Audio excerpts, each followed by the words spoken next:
Felicitos y buenas tardes al gentil auditorio. Pues la temática que se ha escuchado mucho en la semana es la cuestión de la economía local, el desempleo, y bueno, es una preocupación de los empresarios y de muchas personas aquí de Sinaloa, de los embates que se están viviendo tanto por el problema de la sequía, el problema de la violencia, el cierre de negocios. Creo que el día de ayer o antier declaraba aquí el representante de los comerciantes del centro de la ciudad que ellos estiman que hay más o menos 800 comercios cerrados. Es algo complicado, es muy complicado. Entonces me puse a checar las cifras, qué dicen las cifras y luego ya pues tratar de ver qué pasa. Ahí, ahora sí que lo real, cifras, das a conocer por el propio INEGI. INEGI, ¿no? sí. Es la autoridad y quien está revisando constantemente. Entonces, de acuerdo al INEGI, ellos tienen una encuesta que se llama Encuesta Nacional de Ocupación y Empleo, ENOE, le dicen por sus siglas. La última que tienen obviamente es al primer trimestre de 2025, o sea, marzo de 2025, ¿no? Que es porque la hacen por trimestres. ¿Qué datos hay ahí? Bueno, dicen que la informalidad laboral en Sinaloa es del 46.6%, o sea, abajito del 50%. A nivel nacional ellos reportan un 54% de informalidad laboral. Entonces estaríamos un poquito abajo, digamos, del nacional. Y en Culiacán estaríamos en el 38% de informalidad laboral.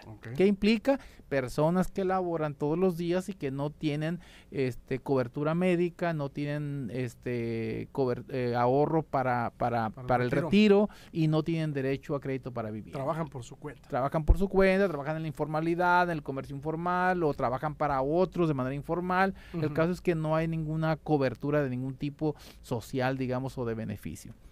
Entonces, pues eso es grave porque estamos hablando de que en Sinaloa el 47% aproximadamente laboran en ese sistema, pues hay mucha gente. Estamos hablando que Sinaloa debemos de traer más o menos como 1.400.000 de personal ocupado. Entonces, imagínate, hay que sacarle el 47% a 1.400.000.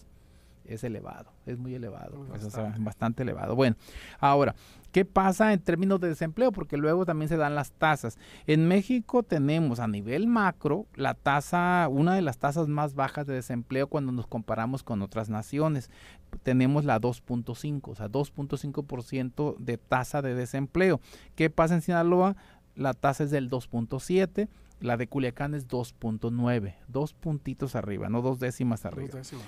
Ahora, ¿qué pasa? Hay un concepto que se conoce como ocupación parcial y desocupación. O sea, suma el INEGI ahí a todos los que trabajan, pero que trabajan de manera pues medio tiempo o algunas horas, los junta con los desempleados. ¿Qué tanto porcentaje es esa tasa? Pues a nivel nacional es del 8.7, a nivel Sinaloa es del 10.3. y a nivel de Culiacán es 9.9. Entonces estamos un poquito más arriba que la media nacional, por decirlo de esa manera. Ahora, el personal, el número de personas desocupadas, o sea, porque muchas veces hablamos de tasa los economistas, pero dicen, bueno, a ver, dame cantidad de personas, exacto, pues, sí. Porque como que suena muy bonito en tasa, pero cuando ya lo das en número, bueno, concretito. En Culiacán, de acuerdo a esta información oficial, hay 12,000 personas desocupadas que quieren trabajar, buscan trabajo y no encuentran. 12,000. Estoy hablando solamente de la ciudad de Culiacán. 12,000 personas. A nivel Sinaloa son 40,000. 40,000 gentes que todos los días no tienen trabajo, no tienen ingreso. Se dice fácil, pero estar en esa estadística. Sí, claro, son 40,000 historias de cómo están haciendo para 40,000 historias. ¿Cómo le haces para sobrevivir? Pidiendo prestado, endeudándote, vendiendo las cosas, pocas cosas que tienes. Es complicado, es complicado. Es una situación. Entonces, ahora, eso es datos del INEGI. Ahora, ¿cuáles son los datos del Seguro Social? Porque esa es otra fuente. Exacto, ellos son los que están. Sí, eso es cuando el empleador va y registra a sus trabajadores. Son empleos formales ahí, sí, son puros formales. Ya sea permanentes o temporales, pero son formales. Bueno, en ese caso, a mayo 2025, En el Seguro Social existen 584,000 personas registradas que trabajan, todos registrados, dados de alta. 584,000. Donde estás tú, estoy yo y están todos los que trabajamos aquí en la radio, ¿no? O sea, entonces, 584,000. ¿Cuántos había en mayo del 2024? 595,600. O sea, en un año bajó el registro. ¿Cuánto? 11,500 personas. 11,500 personas. O sea, de ese tamaño es el boquete. O sea, en un año, en lugar de que incrementaran los registros ante el Seguro Social, bajaron 11,500 personas. Es grave, pues. O sea, ¿Y qué se puede hacer ante este panorama? Híjole, pues es muy complicado, pero lo que tendríamos que pensar a nivel macro y a nivel local es en reactivar la inversión pública y privada. Pública y privada. Por ejemplo, empezamos por la pública. El gobierno tiene que invertir a la brevedad en Sinaloa en los programas que ya tiene presupuestados a nivel nacional, por ejemplo, la del agua. O sea, que el gobernador gestione a nivel federal que esos recursos, que aunque están gestionados para a lo mejor, no sé, septiembre, octubre de este año, vénganse ya, pues, o sea, porque pues hay un problema de emergencia, tenemos un problema de sequía por segundo año consecutivo, tenemos un problema de violencia también que está afectando el empleo, tenemos el problema del tomate que está en puerta. Es cierto, se viene el dumping. El dumping de tomate, el 14 de julio, o sea, casi a un mes, poquito menos de un mes, está, y lo más probable es que se vaya a imponer. O sea, que Estados Unidos imponga un arancel a las exportaciones de tomate de Sinaloa. ¿Sabes cuánto mandamos de tomate a Estados Unidos? ¿Cuánto se manda? Más o menos $1,000 millones por año. Wow, es bastante. 1,000 millones. Y el arancel que le el arancel que le pondrían si no se logra ese acuerdo, que lo más probable es que no se logre, yo digo porque como está la tónica de los aranceles, pues no podemos ser tampoco tan optimistas. Porque se tiene que negociar con algo. Así es. Para conseguir algo, pero es difícil. Bueno, el caso es que si se impone el arancel va a ser del 21.9% para el tomate. Eso representa de los 1,000 millones aproximadamente $220 millones. Fíjate nomás, por año. Eso va a ser, de ese tamaño, va a ser el golpe a los exportadores de tomate mexicano. Entonces, pues, ese embate también se viene, ese golpe también se viene, ya está en puerta.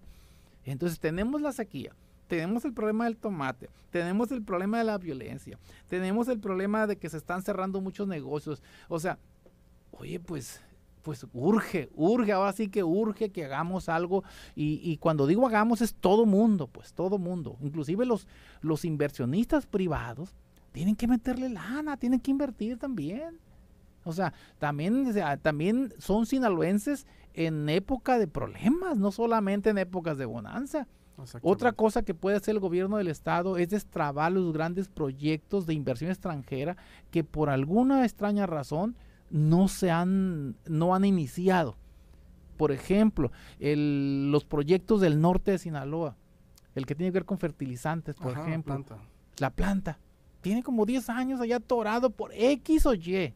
Yo entiendo que hay que cumplir todas las normatividades, pero ante esta urgencia, debería hacer un planteamiento a nivel nacional, señor, con la presidenta, decir, ocupo reactivar este proyecto.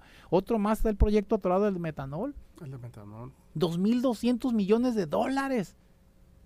Un solo proyecto. Yo creo que es momento de sentarse y hablar con quien se tenga que hablar y decir, oye, ocupamos que esto se reactive, porque ante la emergencia, otro gran proyecto más que ese es de inversión pública, la carretera Mochis, Chihuahua, hacer lo que falte, reactivarlo del tren de carga que es ahí en la misma vía de Mochis a Chihuahua también, que sería ahí de pasajero, pero ocupamos el de carga. El de carga. Quiere decir que por la parte de la inversión pública se ocupan adelantar proyectos, por el lado de la inversión privada pues deben gestionarse, que se ejecuten, que de parte del gobierno no haya trabas, pues al contrario, ¿en qué te ayudo? Ahorita está el plan de Sinaloa, el plan el plan de obra.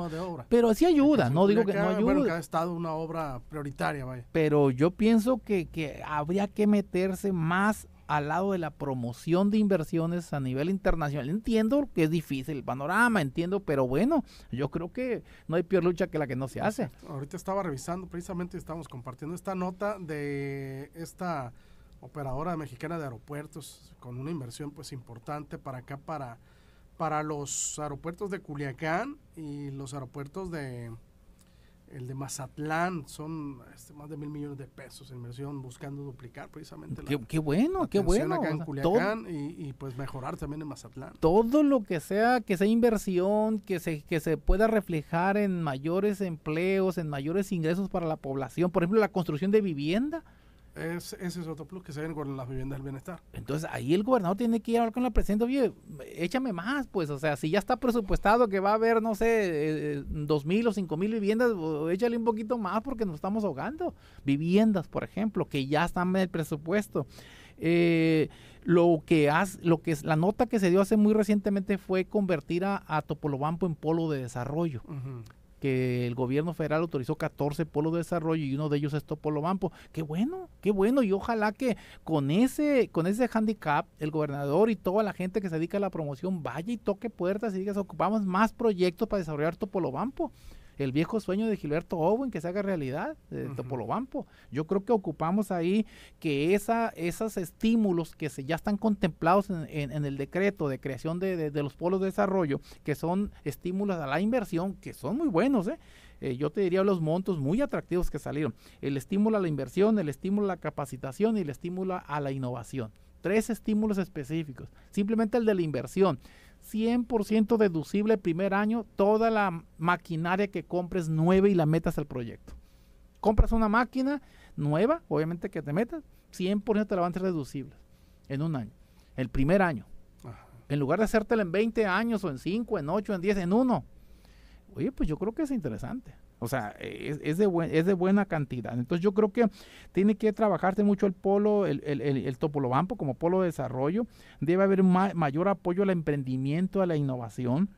Debe impulsarse la construcción de vivienda, debe impulsarse la construcción de infraestructura carretera, debe aumentarse la promoción de inversiones, tanto nacionales como a nivel internacional, deben destrabarse los grandes proyectos privados como los que ya mencioné, debe buscarse esquemas de financiamiento para la micro y pequeña y mediana empresa. O sea, yo recuerdo aquella época antigua del FOMICRO que finalmente tronó, pues, pero a lo mejor un esquema que el gobierno del estado debe de tener para apoyar a los microempresarios, sería bueno, o sea, porque todo ayuda, pues todo abona, en una emergencia como la que estamos, todo ayuda, pero porque sí requerimos reactivar, traemos desde ya varios meses o varios años, diría yo, de un ciclo descendente en la generación de empleos. No es que haya nacido todo porque yo ahí, por ejemplo, no coincido con algunos que opinan, algunas personas que opinan que todo se debe a la crisis de violencia que empezó hace 9 meses. No es cierto.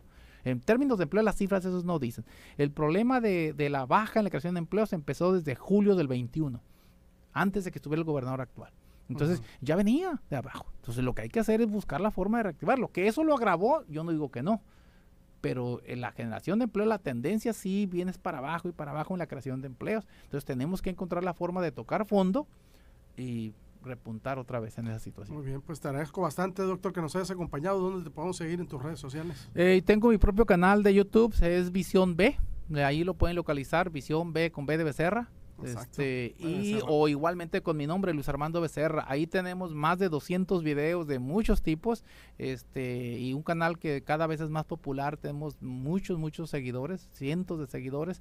Entonces, pues ojalá nos pueda ahí favorecer con su preferencia. Claro que sí, a suscribirse precisamente a Visión B. Muchísimas gracias, doctor. Gracias a ti, gracias al gentil auditorio. Doctor Luis Armando Becerra, investigador.